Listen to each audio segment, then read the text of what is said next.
AITAH for telling my boyfriend not to come over anymore if he doesn't move in with me. Throwaway account because I don't want my boyfriend finding this. Me, 19-year-old female, and my boyfriend, 19-year-old male, have been together for almost 2 years. 1 year, 10 months, for context. I moved into my one-bedroom apartment about 6 months ago. I live alone, I pay all my bills alone, and buy my own groceries. My boyfriend comes over every single day, and I'm not just saying that, he is literally there every day. I get home from work and by the time I'm out of the shower he is at the apartment. I didn't really mind at first, because I was excited he was seeing me every day, because before that he told me he didn't want to spend a lot of time with me, that it was overwhelming to him. So I was excited and happy he wanted to be with me. My love language is quality time. Well, fast forward, I've noticed an increase in my bills. Just last month my utility bill increased by $70. Whether this was weather or him I'm not totally sure, but he's been there even when I'm not there. He's taken showers, watched TV, I'm not a huge TV person, and he'll leave the lights on. Not to mention he uses the restroom all the time, sometimes 3 times. So there's that, and then I'm running out of my groceries faster than I'd like. I buy groceries just enough for me. Every 2 weeks, my pay schedule, I buy a pack of Cokes, 12. And that should last me the entire month as I don't drink a lot of soda, but what do you know, I'm running out in 2 weeks. Why? Well, an example of him drink all of my sodas would be when we were watching TV. He ordered us a pizza and while we were eating he offered to grab me a drink and I just told him to grab me a water and he grabbed himself a soda, which I didn't mind since like I said I don't drink them often. He drinks the first soda, then he gets up to grab a second, he comes back to the table and drinks the second. I was visibly annoyed but didn't say anything. He then gets up again, and walked to the fridge to grab a thread? I quickly interrupted him and said, "Nope, no, if you are very thirsty you can have a water, you are not drinking all the sodas I just bought." To which he responds, "What are you, my mom?" And I respond, "No, but I'm your girlfriend and you didn't buy those." I did. When I want a soda I want to be able to drink one, and he came to sit down. He was mad. I know this because he does the thing where he clenches his jaw and he didn't speak to me for a while. After this I had the realization that he really is just living here without sleeping here. He's eating and drinking all of my food, and using my utilities. So I thought carefully of what I wanted to say and I got the right wording together. When he came over the next day I brought up the conversation of, "Why don't you move in with me?" And he just said, "No, I don't want to." And I was like, "What, why? You basically live here without sleeping here. You're here every day and using all of my things."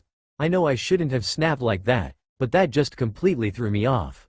His reasoning started with, "I want to finish school," which I would completely understand if he was in school. He's not. He missed the deadline to sign up for classes, so he's not enrolled right now.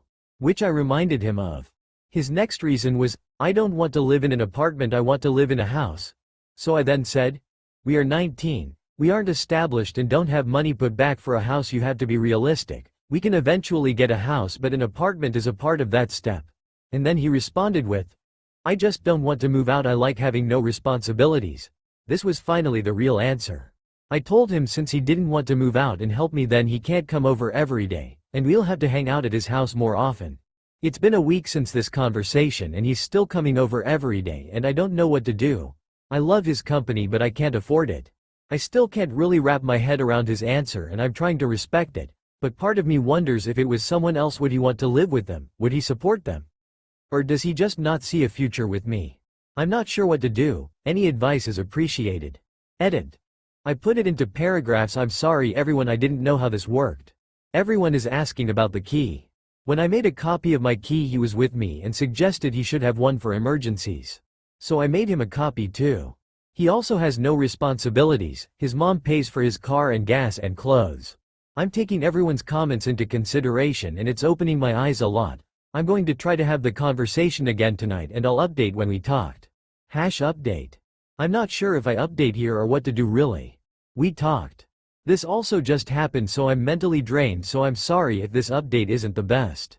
I took his key like many of you suggested. I told him until he learns to call me and ask if he can come over then he cannot have the key. I also added with that, the key is only to be used for emergencies and I don't feel like he should have it. He then agreed to this. Also went on to explain that it feels like we are in 2 different mindsets. Me having an apartment, steady income, and responsibilities. And him, living at home, no bills, etc. He then started to put the fault on me, saying it was too expensive and I shouldn't have moved out, but I didn't have a choice to move out, it was forced upon me. We argued back and forth about that for a while. He suggested me budget my money, but I literally don't spend anything other than what I need. I have an interview for a second job tomorrow so I can start being able to afford the things I want. That's besides the point, it was dumb and felt like deflection on his end. We fought back and forth some more and then it eventually ended with me saying he is a child who isn't wanting to grow up right now, and I don't want that around me forever. I don't know if we're broken up or what is really happening. I assume I'll know more about that tomorrow. Thank you everyone for your support and kind words. It really means a lot and has helped me see things I couldn't see before. I'm glad I reached out on here.